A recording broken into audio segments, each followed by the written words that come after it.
Pengine kuongeza tu na kusema kwamba Ruto amedanganya sisi mpaka sasa ameenda kudanganya ng'ombe.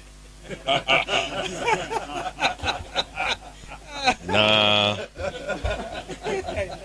Wakenya wasipochunga tutaanza kuona ng'ombe imezaliwa ikiwa na mikia miwili kama waipa ya gari, moja pande hii na ingine pande hii.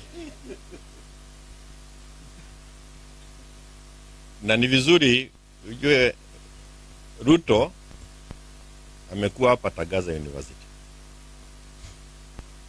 and he has gone further to attack the clergy.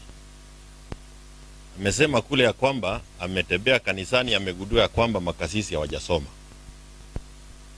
Amesema waanze kufunzwa na Tagaza University. Hayo ni baada ya kuhakikisha kwamba more than 11 of his UDA people have had an attack on the Catholic bishops. Like it has been mentioned here, the targeted bishop is Archbishop Muheria. And it is important to know that Muheria did not even lead the statement. It was led by other bishops. Ngetish was one of them. He is not the chair of the bishops.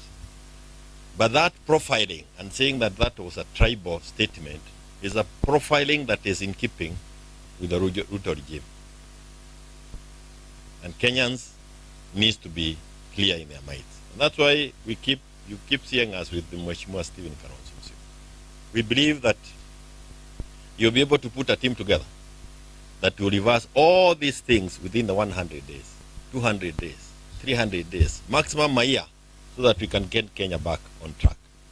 Lile limebaki Kenya hii ni kuodoa Zakayo peke yake. Kufika hapa, all public universities have lost the first semester. First years did not run. All the universities are on strike. The lecturers are not being paid. More universities are about to collapse.